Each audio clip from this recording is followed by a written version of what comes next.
my shit. We're already crying backstage. It's perfect. Into every generation, a character is born. One girl in all the world, chosen by queer fans to pin all of our hopes and dreams on.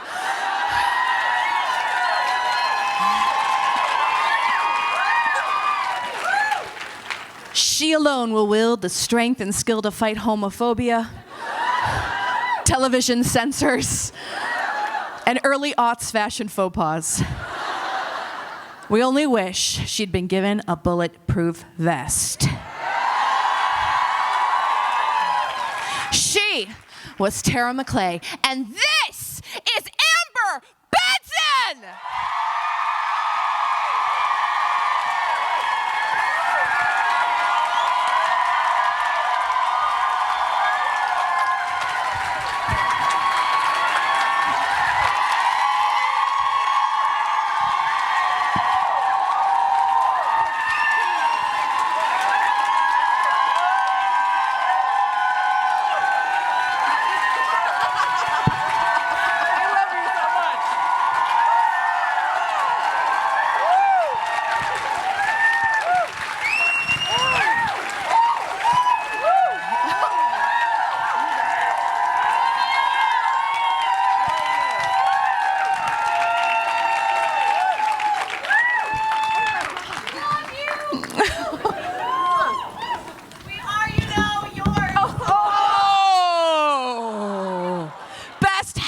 Of ClexaCon. I handed those to her backstage. I was like, you're probably going to need this. Oh, my God. Amber! Oh, my God, that's so emotional. I'm like sitting there crying. It was a beautiful video, wasn't it? Oh, April kicked butt. We are so thrilled to have you here. Oh, my gosh, I am so happy to be here. Can you believe it's been 20 years since... It's kind of amazing. 20 years since you first appeared as Tara in Hush. I know. That vending machine has not aged well. Oh, my God. I had no idea. I thought it was 2 episodes. I thought I was like Willow's friend.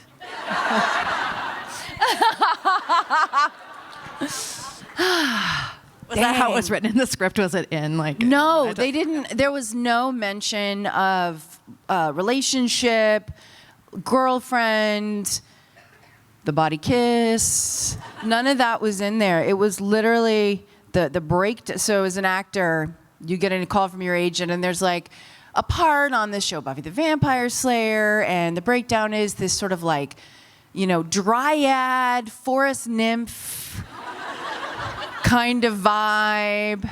She's gonna be in a couple episodes as Willow's friend from Wicca Group. So I went in and I auditioned for Joss and for Marty Noxon. And then after I was done with the audition, I was getting ready to go visit my dad up north. And so I got in the car and went away. And they called and they're like, hey, can you come back like right now? They need you to come back. They want to see you again. And I'm like, well, there's no way I'd make it. So they're like, well, they're going to see a couple of other people. And if they don't find somebody, you'll go back in on Monday. So I went back in and I met with them again. And Marty Noxon is actually the reason I was on the show, because she's like, okay, she's not like dryad, nymph, forest fairy. She's, you know, a different kind of Tara. And so she convinced Joss to cast me. And we are all grateful for that. I'm grateful for that. I mean, it changed my life. I think it changed a lot of our lives, actually. I mean, I don't mean to take away from the fact that, yes, you were Tara. But I mean, whose life here was changed by Buffy? Like, who first saw themselves represented in Tara?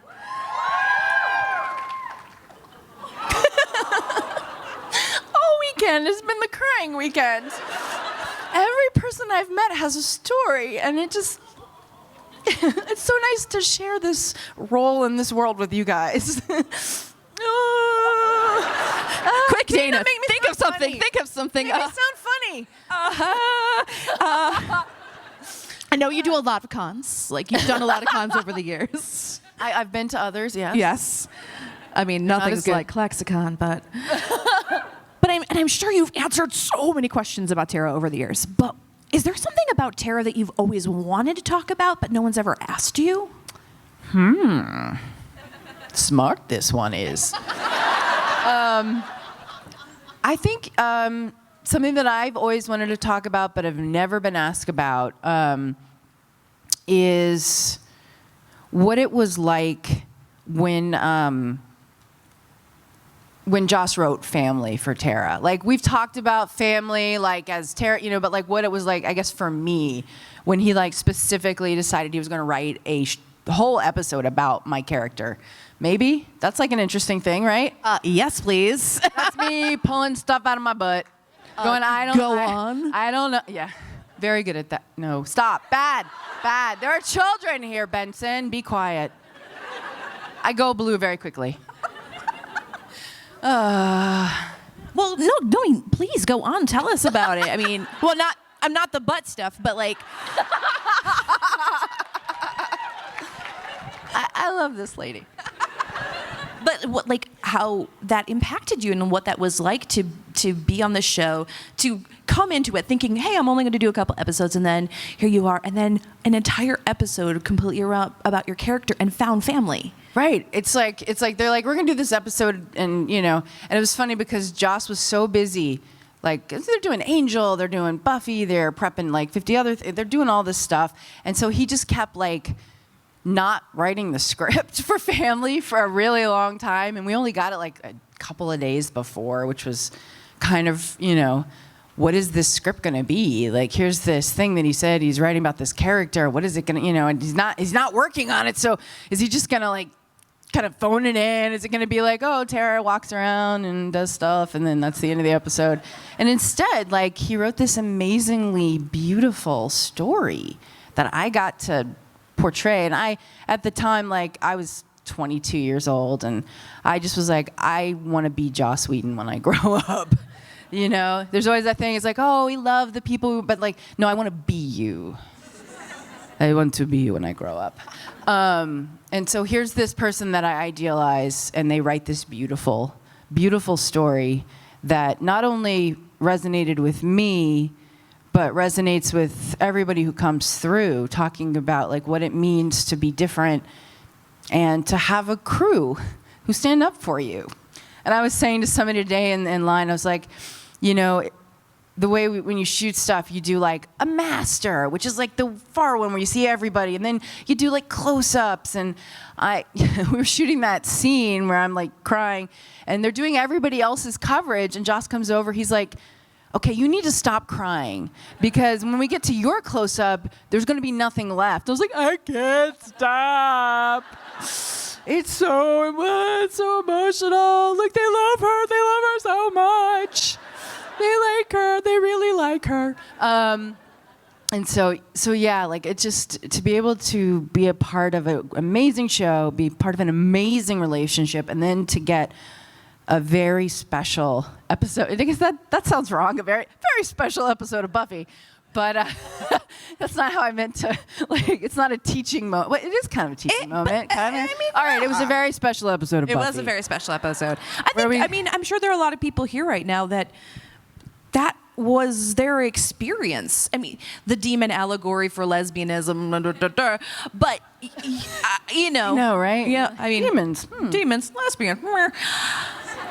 But I think that was a really profound experience for a lot of people who grew up in families that may have considered that part of them, of us, this monster, this thing that needed to be squashed. Yeah, which is so wrong. Yes. And it was so brilliantly handled. Joss just like, he just did such a beautiful job with that episode, and he like wrote it in like, I think he wrote it like a couple of days. Like, he just like sat down and pounded it out, and like, sorry. Everything's dirty. I should be a Borscht Belt comic from the like 50s. Oh my God, take my wife. No, give her back. I don't. That's don't laugh. That's not funny. I'm not a comic at all. Are you sure? I wish. I wish I had that talent. Said I just appreciate funny people. Oh, were you pointing at me? Oh, thank you. I was pointing my Kleenex at you. Well, Buffy was one of the first shows to have a real connection with its audience because, I mean, the internet happened around the same time that Buffy was happening. And it really allowed you to have a connection that probably most shows had never had before with an audience. Do you think things with Buffy might have been different if it had aired now? With social media, the way social media connects fans and creators and actors in such a big way, because I can tell you, they would have been upset about a few things. Let's just put it this way. Hate mail via fax does not quite have the effect. They got very angry, strident emails. Faxes to the production office. Bleep, bleep, bleep, beep, boop, boop, boop. How could you? Oh my gosh! And it's that the little dots on the side of the paper. Oh God, another one.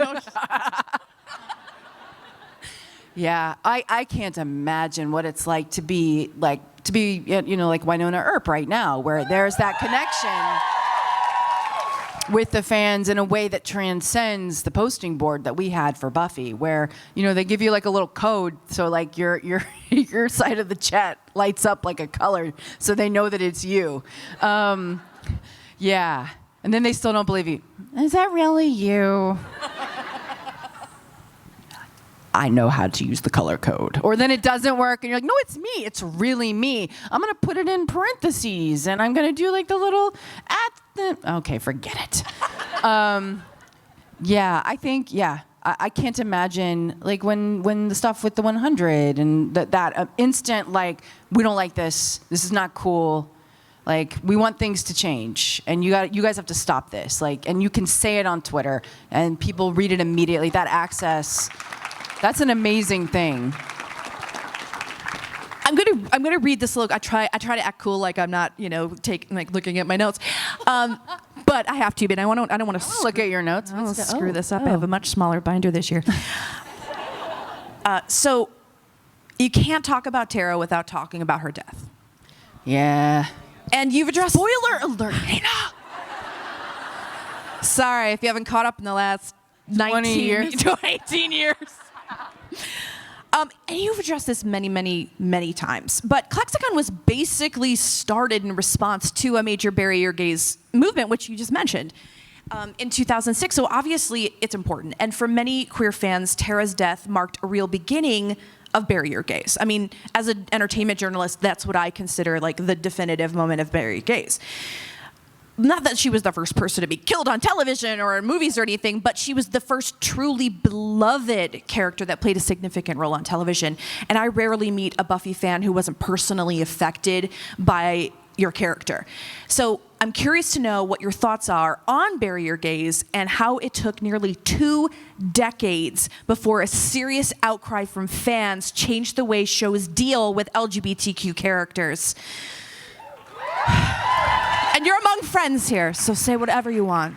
No, I all this weekend we've been talking. There's a dialogue at the table because I'm super chatty and talk everyone's ear off. Yeah. I apologize. You come up, they're like, I just want you to sign the picture. And I'm like, oh, where are you from? We love it. They do. Pick the color of the Sharpie, everybody. My boyfriend laughs at me. He's like, I see the pins come up. He's like, I know it's coming next.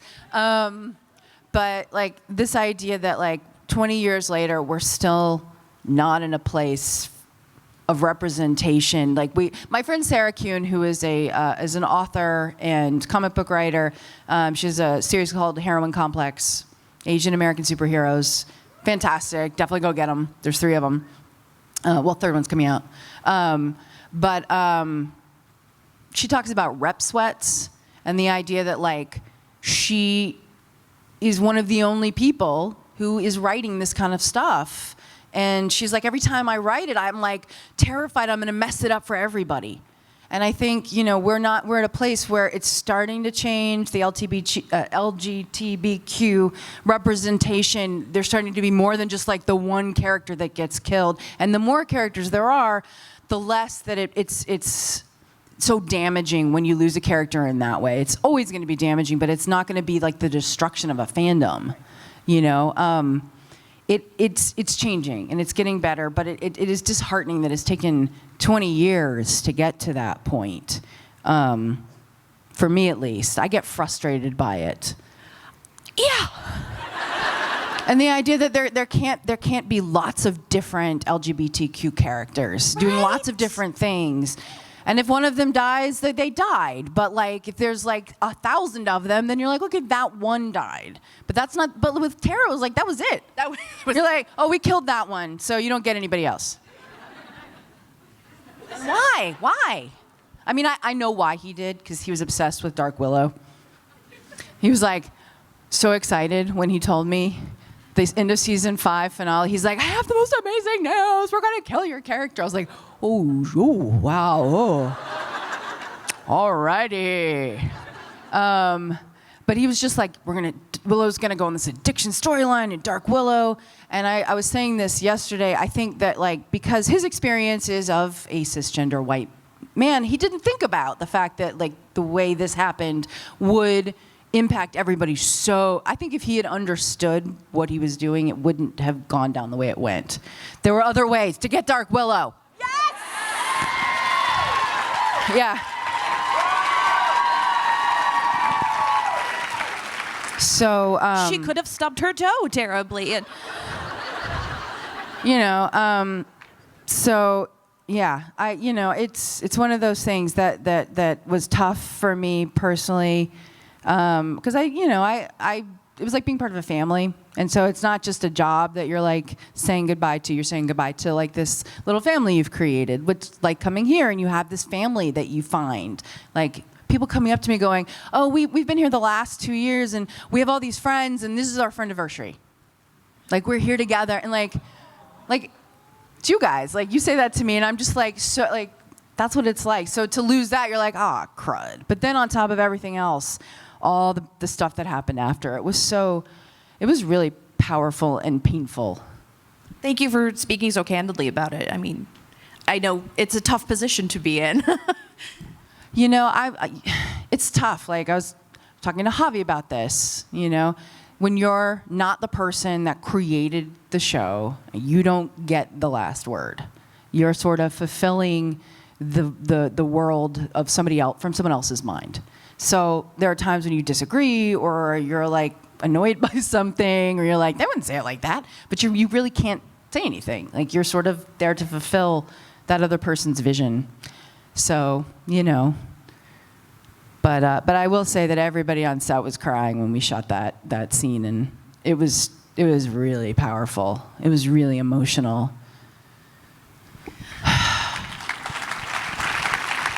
My mom still won't watch that. She won't watch that.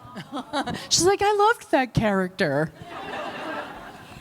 Well, since Buffy, you have had a very loyal and passionate queer fan base. I mean, they lost their absolute shit when they found out you were coming here.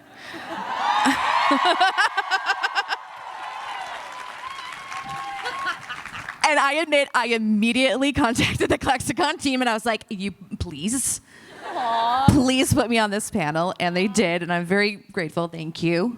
Praying hands emoji. What has your fan base meant to you over these last 20 years? I mean, you guys made me cry. Like, I feel really connected to you. I feel very, like this is my family too, and regardless of where we all come from, like, we're here. We found each other, and that's pretty freaking amazing in a kind of topsy-turvy, messed up world that we're kind of just sort of wading through right now, that you can come here and find this love and joy and support and positivity. It's pretty, I'm not going to curse because someone is having to sign me. I think there are signs for it if you needed to. It's pretty fucking amazing. I just didn't want them to have to curse and sorry. But yeah, like I mean, it like we said earlier, it changed my life. I did not know what I was. It has been an amazingly crazy, awesome, wild ride, and I wouldn't trade any of it. Like, it is the thing that I am as a human being most proud, like not as an actor, because we're always like, oh, as an actor, I love that. It was so much fun to do that part. Like, this is something I'm proud of as a person. Like, I'm part of something that's like not just TV. It's like real life stuff, and that's really cool.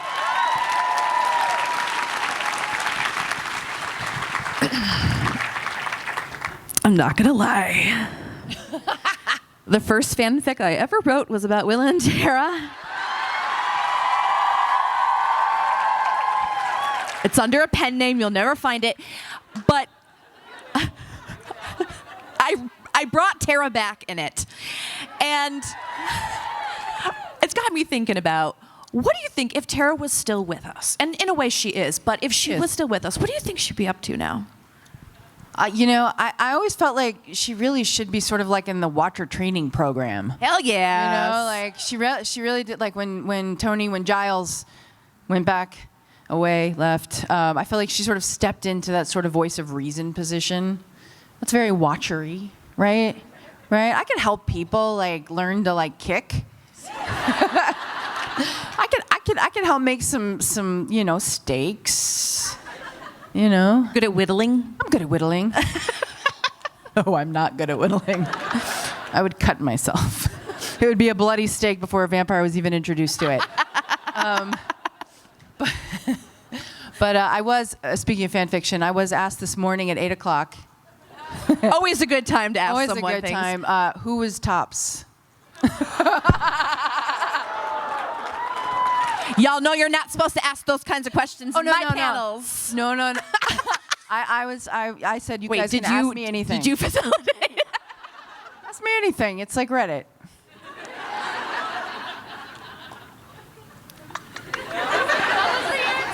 No. No. Okay, I'm gonna shift. I knew she was gonna do something. I told the story of the melt. I told them the story of the melter and the melty. That regardless of the package you come in, when you kiss somebody, there's the person that goes and melts, and then there's me who holds that person up.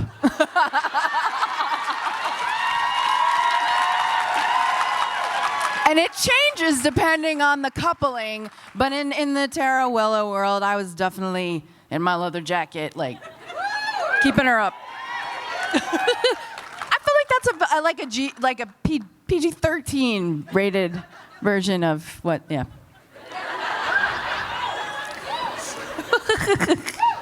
It's your world, Amber. We're just living in it. I'm so sorry. I'm so sorry. They're not. They are not. Woo! All right. We laughed, we cried, we made you almost snort, almost. At some point, maybe. I want to shift a little, okay? We're gonna still be able to talk about this in the Q&A, but I want to shift a little because you have become also beloved for something else, and that is writing. You are in my macrame. But you have written or co-written over a dozen books. Did you know that? Were you aware of that? No, okay. Ish-ish?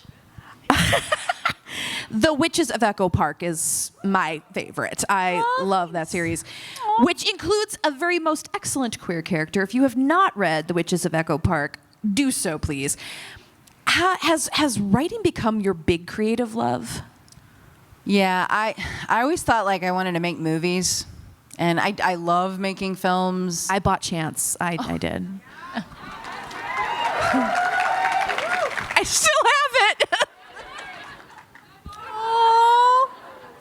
And I love making films. I love directing. I love writing, but it's like having a baby, and it takes forever. And like it's so like independent film. It's really hard to make a living doing that.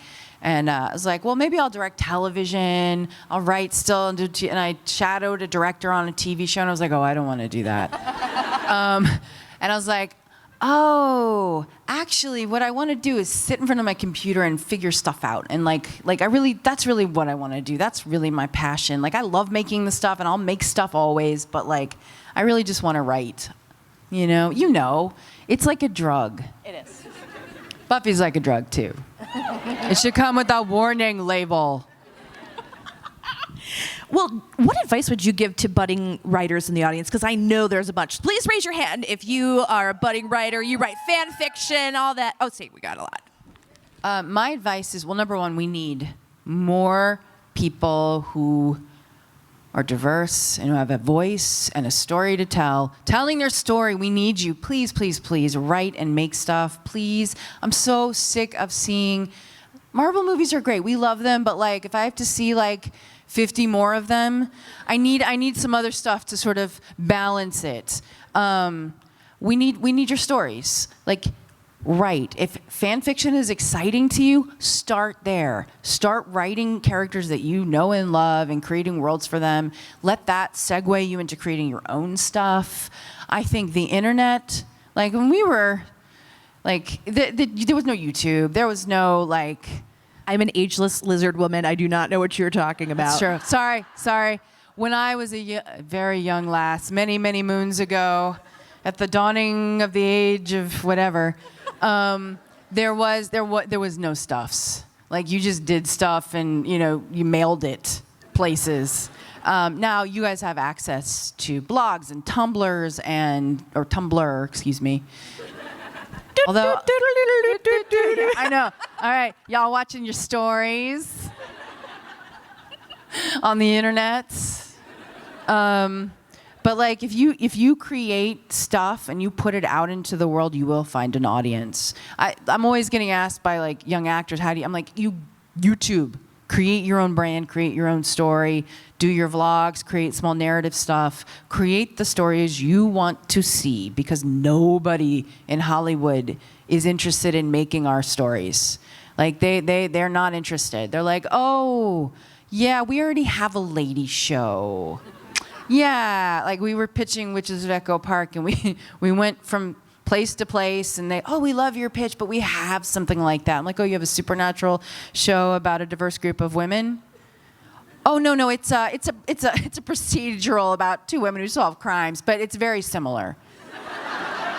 Thanks, Rizzoli and Isles. I love Rizzoli and Isles. But that's what we're up against, like queer voices, female identifying voices, fluid gender voices, trans voices. They're not what they're out there buying. So you have to do it. You have to create it so that the next generation, I mean, we're already talking about the next generation, because everybody in this room, it's like it's the next. We're doing it for them. Do you know what I mean? Yeah. Like, I look at... Like, when I was voting, I was like, I'm voting for my friends' kids. Yeah. Like, that's why I go vote. Because if I don't vote and try and, like keep it from going in the toilet, like, there's going to be nothing for those kids. Like, that's why we do this stuff. So if you're creating stuff, you're open. Tara opens the door to a whole generation who are like, I'm going to go make queer films. I'm going to go do my thing. I'm gonna have my voice. And so so it's up to you. It's on your shoulders. If we want the stories that are like important for us, we have to tell them. We have to do it. And then our voices will be so loud because there's gonna be so many of us, they're gonna have to put them on the TV and on the movies. Sorry, I get on a soapbox. I get really frustrated. I've been doing this since I was 14 and I'm 42. And it's such slow progress forward. I'm like, come on, just faster, a little faster. Well, speaking of support, what are you working on? You're only 12, so. Ageless lizard woman. What are you working on now so we can support you? I'm I'm killing people on Hallmark. I've been writing Lifetime movies and Hallmark Channel mysteries. Can you throw a gay person in one of those, please? Like anytime. Yeah. I'm working on it. We are working. It's always just getting. Sometimes just getting. We're working on it. We get it. We're working on it. It's hard when you're like, this character is clearly Japanese, and they're like, oh, we couldn't find a Japanese actor. And you're like, but I know so many. Come on, guys, please. Like I wrote her that way specifically, and I specifically when I'm writing stuff, I make like all of the part, like it's like a lady, the police officer that brings the thing and is a woman, you know, like just anything or they're diverse or they're that, you know, just something different that's not just some dude coming in and like having 2 seconds, like, cause if we can people every like moment on TV with lots of people from lots of different places and different walks of life, then that's the world we live in, right? Like it's not, the world we see half the time on TV isn't like my world. I go shopping at Trader Joe's, and it's not just a bunch of white dudes. In fact, very few. Yeah. So I wrote a couple of Lifetime movies, and this Hallmark Channel mysteries called The Morning Show Mysteries with Holly Robinson Peete and Rick Fox, which is actually really cool. Rick Fox, right? No. My boyfriend's like, Rick Fox, Lakers. No. He's like shaking his head. He's like, no, don't mention me. And then we're developing The Witches of Echo. I'm terrible at this, but I'm like, I was at a party and he was like, you don't tell people what you're doing. I'm like, well, I don't want to be like the person telling them all of the things. We're literally here for this. I know. So I'm trying. So I'm like, all right, Benson, I'm developing The Witches of Echo Park. My friend Mo Perkins and I just sold it, and we're going to be writing pilot. Woo! Thank you. And I'm developing another pilot with Tornante, which is Michael Eisner's company, about a female serial killer. That's my like true crime passion, is lady serial killers. I know a lot about serial killers. Well, let's kick off this audience Q&A, because I'm sure there are a lot of people who would love to ask you a question. I know. Are there after this? Do they really want to? I know April's going to go first because she's got something to do. So April, please go first. Woo! Hi, Amber. Hi, April. So my favorite episode of Buffy Evil. was Once More with Feeling. And I know that you probably get asked a lot to sing Under Your Spell. So I'm not actually going to ask you that. Nope, something different. No, my question is for all of you. Who's ready for a sing-along? We're going to sing it. Hit it, Charles. This is amazing. No, is this it? Yes, it is. It is. We're good. And you can't imagine what they see. I know exactly what they see in me. You. I live my life in shadow, never the sun on my face. I can't hear you. It seems so sad though, I figured that was my place. Now I'm painted light, something just isn't right. I'm under your spell. How else could it be? Anyone would notice me. It's magic, I can tell. How you set me free, brought me out so easily.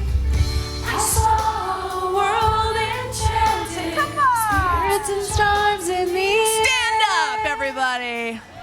I always took for granted I was the only one there.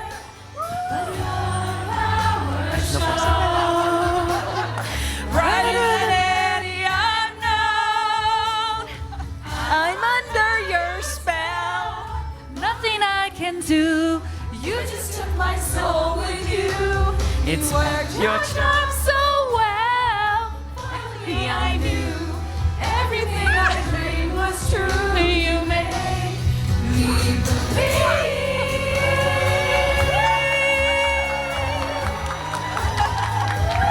Chorus of Oz. Don't forget the eyes.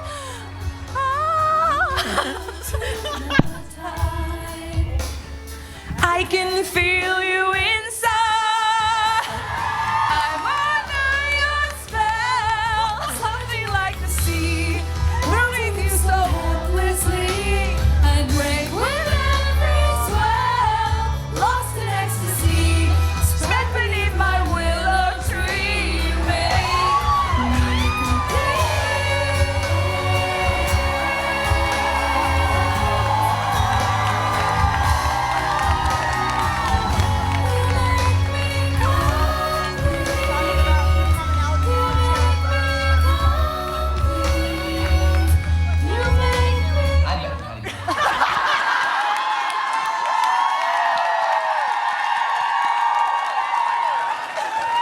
Oh my God, the highlight of the weekend. Wow. Thank you. That's a lot of boobage. Woo! That was amazing. April, can we just give it up for April? And for everybody who volunteered and who's on staff, like, this is an amazing convention and they deserve our thanks. I was really feeling myself in that song. You were on it. Nice voice. Thank you. Go ahead. Hey, Amber. Hi, Lisa. Hey. So Willow and Tara both had this commonality where they were both survivors of abuse of a kind. So obviously Tara with her family issues and Willow was bullied a lot as a child. And both just sort of came into themselves as the series went along. I'm just wondering if you could talk about sort of the way they found safety in each other. I mean, you just watched the Hush episode, which is this like really awful, almost like one different than the trio doing awful things, but really scary and kind of evil and malevolent. So frightening. Yeah, so frightening. And like, who kind of like, I mean, obviously everyone works together, they save the day, but like, Willow and Tara are like this oasis of like calm and safety and they survive it together. And I think that is sort of indicative of their relationship. They find that calm centered moment in time and they try and live in it. I mean, I really do feel like they were the best relationship on the show as far as like how they treated each other. And I mean, obviously they had their issues, everybody does. But I mean, they kind of did I drop Kleenex? Dang it. Oh, I'm just like, I have stuffs. But they kind of raised Dawn. I mean, I think they were a bit of the heart of the show, like that relationship. Yeah. So, Thanks. Thank you. You look great. Oh, I'm very short. Speaking of Willow, and I'm sure other people would love to hear, what was one of your favorite memories working with Allison Hannigan on set? I told this at breakfast as well. It was kind of a naughty 8 a.m. breakfast. So when we come back together, I've got my awesome leather jacket. You were kind of a zaddy in that. Yeah, I was pretty. But so Allison like kind of prides herself on that she doesn't sweat. And I guess I got a little too into the moment because it's a very emotional, sexy moment. And yeah, I might have accidentally slipped her the tongue. I'm sorry, what was that? I accidentally slipped her the tongue. And I made her sweat.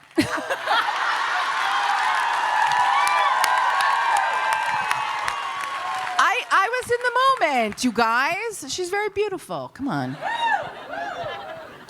Hi, I'm a voice actor, and I was really surprised and excited to hear you on Red versus Blue. And I was wondering, how did you get into that? And do you have any more plans for voice acting in the future? I do a number of audiobooks, and that's kind of in that. They're fun, aren't they? They're so much fun. Oh my God! Wait, tell me your favorite one that you do, just so everyone can go get it. Mine are like super inappropriate. I do romance and erotica under the name Veronica Harder. If you want to look it up. I'm going to have to listen to that on a long road trip. I'm on this like lesbian space podcast too, called Starship Ilaria. Yeah, it's amazing. We'll talk later. We'll talk. Allison Baker, actually, who works for IDW and is a friend of the Winona Earp. And she was the reason I did that. She brought me in. She was like, "Come do this little thing," and I was like, "Okay." And I didn't know what I was doing. I hadn't really done anything in that world before. That is hard. Seriously, being a voice actor is really difficult. Hats off. Thank you.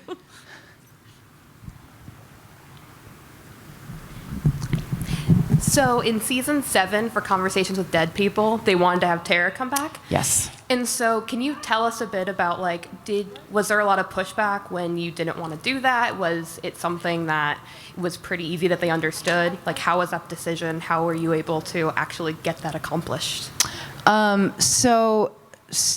Really what happened is that I was getting ready to go to London to direct an animated show that Christopher Golden and I had written for the BBC called The Ghost of Albion, which is come on, go to work with the Daleks. And there was a Dalek in our office when we were recording. It's pretty amazing. We had Anthony Daniels, C-3PO doing one of the voices, and Emma Sams from... No? Okay. She's awesome. Yeah. Yep. Thank you, Kathy. And so it was a conflict. And then when we talked about what was going to happen, that she was going to be the first and the big bad, and I was like, ooh, I think I gotta go London.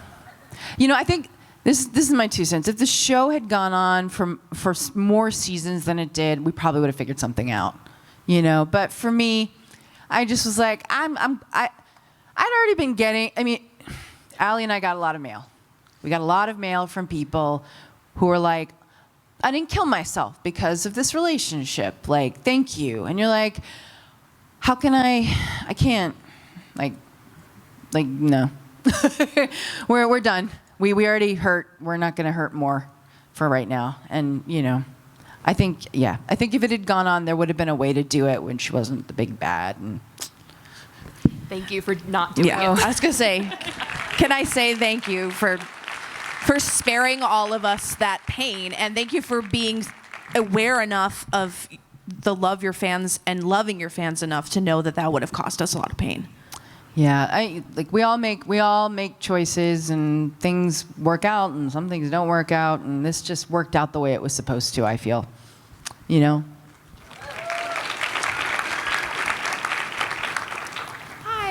Hi. My name is Meg, and I first met you 14 years ago, and you made me cry. So I'm excited to be back here. But I'm gonna make you cry again, but in a whole new way. You guys, we just watched spread beneath my willow tree. Come on, you guys. You make me complete. I'm so sorry, Meg. I'm so sorry.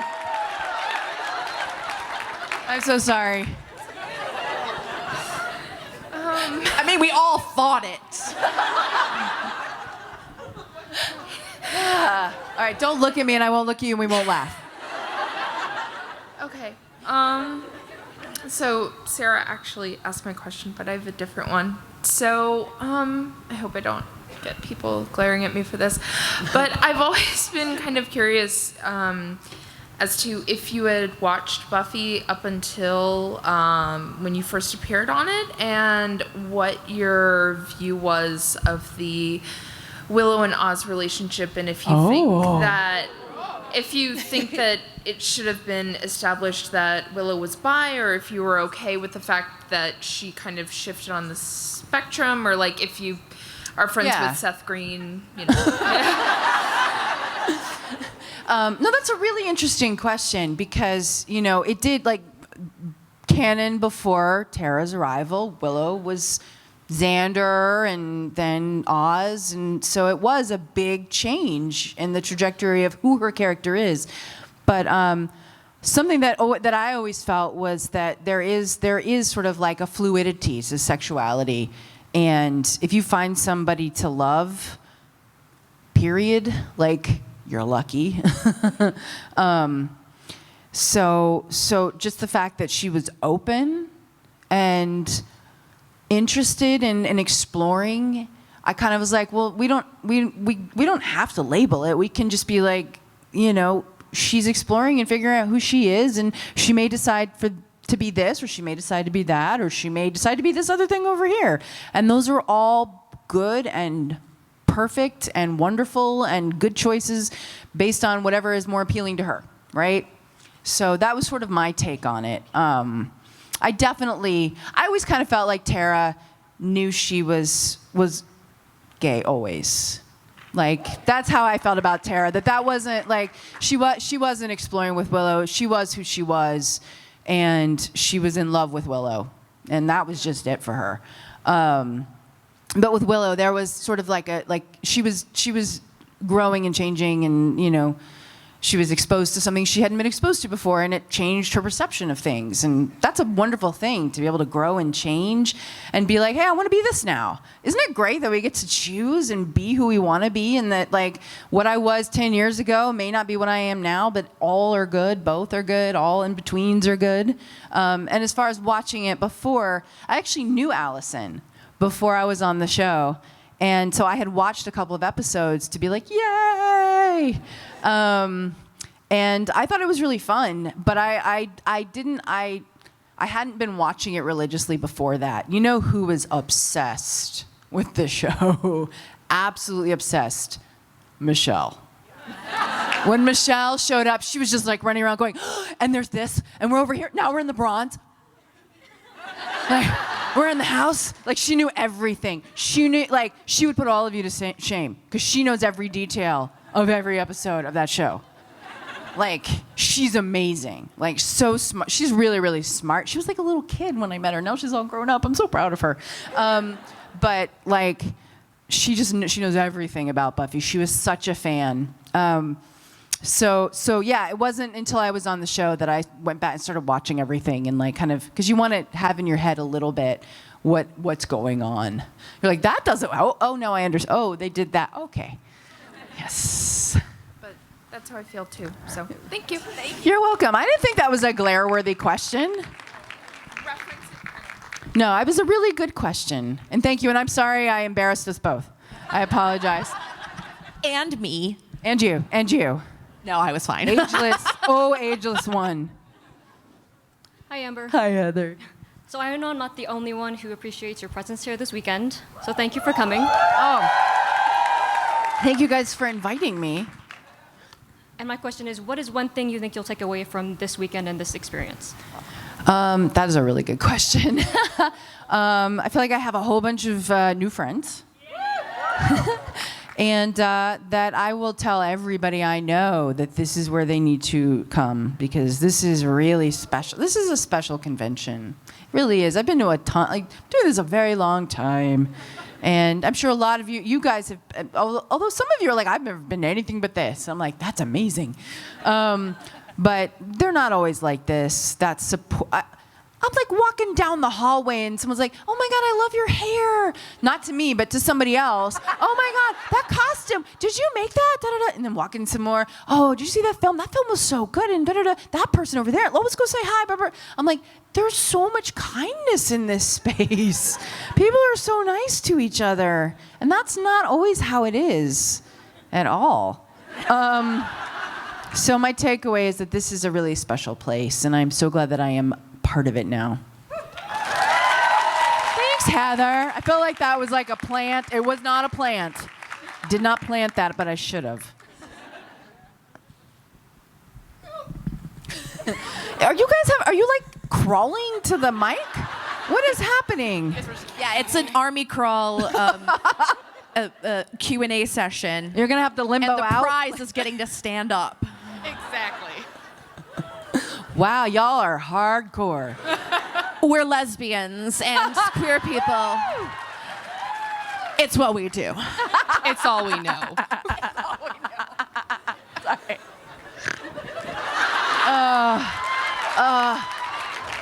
You know what? Here's some Kleenex to say, well done. What?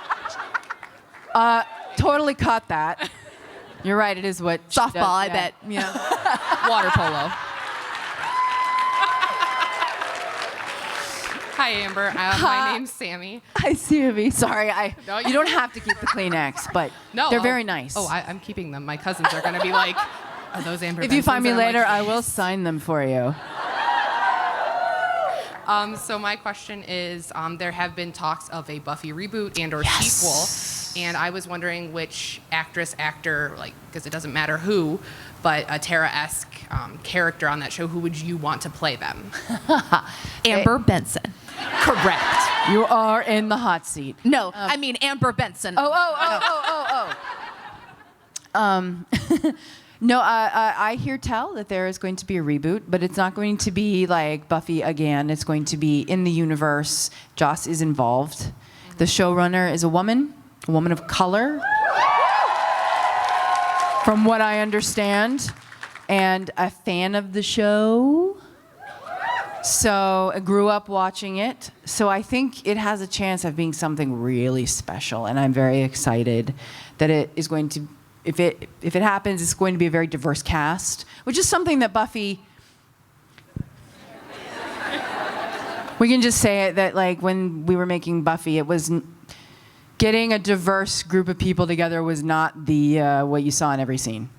Like it has a failing in that for sure. And I think like a reboot would be a great way to address that and go, you know what, we're going to change it now. And now it's this. It's everybody from everywhere, and it's just a diverse group of actors together. Buffy might be Black, African American, and that would be amazing. I'm excited to see that. I think for the next generation, that is important. Yeah. So you were I'm babbling at you, but you were asking me like if there was like a Tara-like character. Yeah, it doesn't matter, boy, girl, what. Who I would like to play that character? Anyone. Who do you think would be a good representation of like a queer character? If there was like a Tara-esque character, I think like a trans Tara would be kind of amazing. I think that would make me really happy. Thank you so much. I like that, right? That's really like that just feels right. Hey, Amber. Hello again. How are you doing? I'm good. First of all, you're amazing. But Oh. okay. Anyways. I will give you your money later. Okay, thank you. They're not supposed to say. They're supposed to be like, what money, Amber?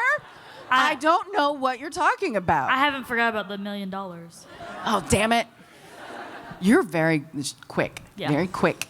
I was just wondering if you have played any more other gay characters, because I do love Tara, and I also loved Do You Have a Cat? Oh my God! It's a short film So good. that is So fantastic.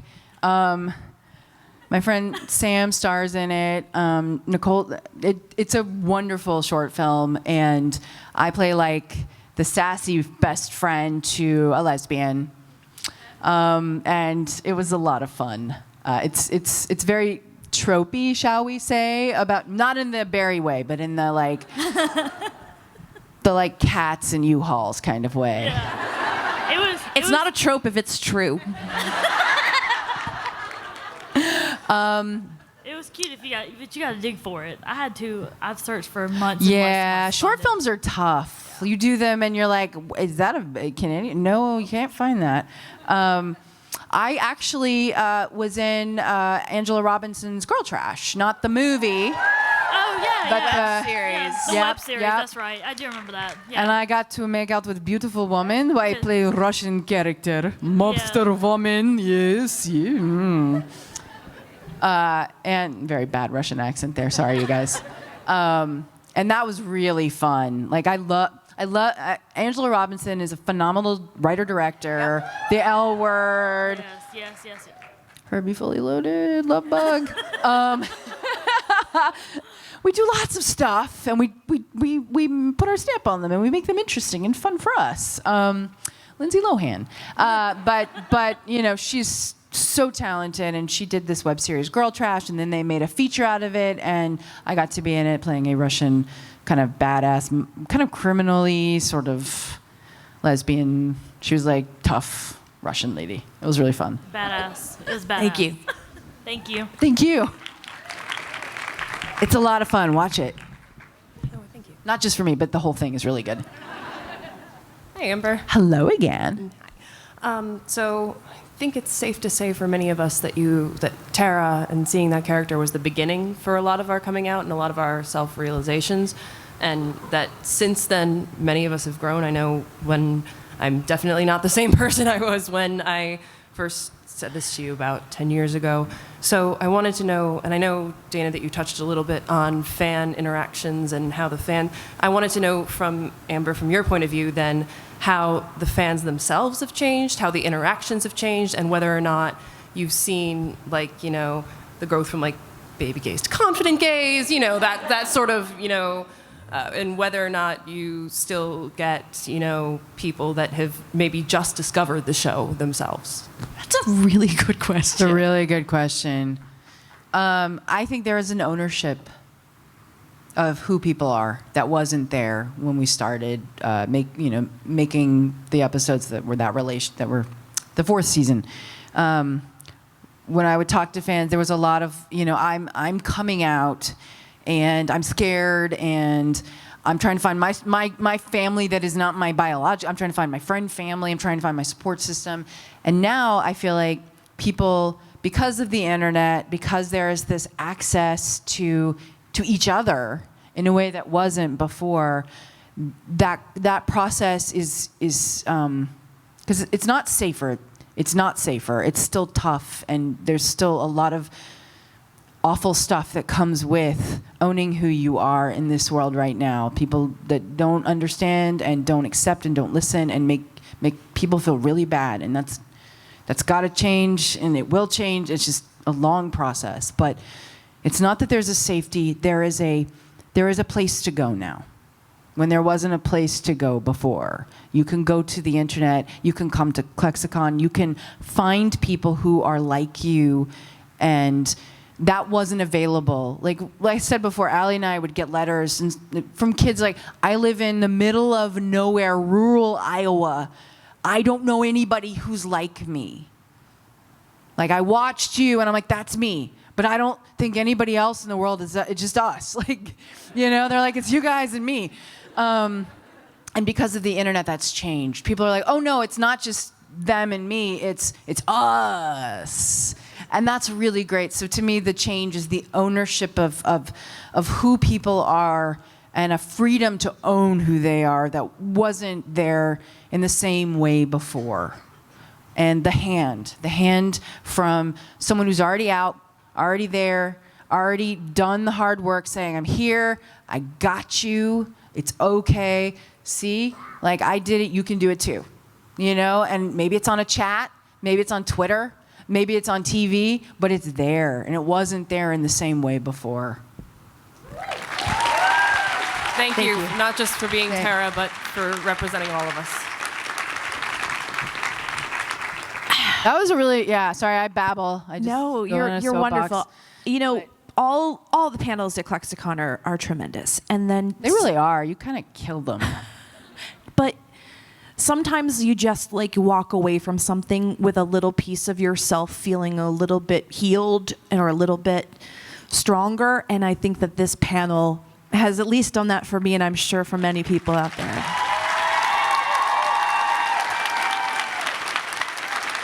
Life is really short, you guys, and it takes so much effort to be mean it's so much easier to just smile and like be nice. We've all been at the end of the line. We've all loved stuff and been heartbroken because someone's not what we want them to be. And so, you know, for me, it's just like I treat people the way I want to be treated. I want you to be nice to me. I'm a nice person. I want to be nice to you. Let's make the world a nicer place. Let's be kind to each other. You know, we may not be here that long the way things are going. God knows. Might as well have fun while we're doing it and treat each other well. And I truly believe that is why we're here, is to be kind to each other and help each other, not destroy each other.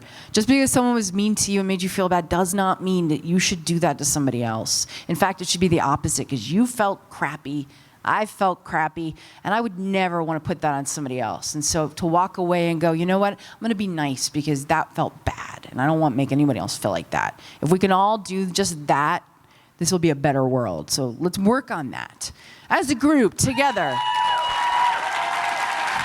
Well, let's all be very nice to Amber Benson and give her a huge round of applause. Thank you so much, Amber. Thank you, guys. Thank you, Dana. Thank you, everybody on the staff.